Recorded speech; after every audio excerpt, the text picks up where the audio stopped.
আমি আমার ডায়েটের লাঞ্চে প্রায় আমি এই ভেজিটেবিল হাফ রাইসটা বানাই, তোমাদের সাথে এই রেসিপিটা শেয়ার করছি। প্রথমে দেখো, এখানে ব্রাউন রাইসটাকে ভালো করে ধুয়ে ভিজিয়ে রেখে দিয়েছিলাম। তারপরে ভাতটাকে আমি করে নিয়েছি, তোমরা চাইলে এমনি রাইসও দিতে পারো। কড়াইয়ের মধ্যে অল্প তেল আর বাটার দিয়ে দিয়েছি। ভালো করে যখন বাটারটা গলে যাবে তখন আমি রসুন কুচিটা দিয়ে দিয়েছি, ভালো করে ভেজে নেব। ভাজা হয়ে যাওয়ার পর এখানে আমি গাজর আর বিনসটাকে আমি ভাপিয়ে রেখে দিয়েছিলাম, সেটা দিয়ে দিয়েছি, আর ক্যাপসিকাম দিয়ে দিয়েছি, ভালো করে ভেজে নেব।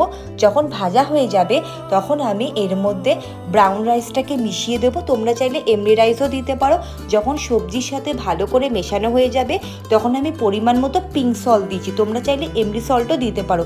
1 চামচ অরিগানো, 1 চামচ চিলি ফ্লেক্স, 1 চামচ মিক্স হার্বস দিয়ে ভালো করে আমি রাইসের সাথে মিশিয়ে নিয়েছি।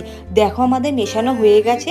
তোমরা অবশ্যই কিন্তু এই রেসিপিটা বানিও, আর কেমন হয়েছে জানাতে কিন্তু একদম ভুলো না।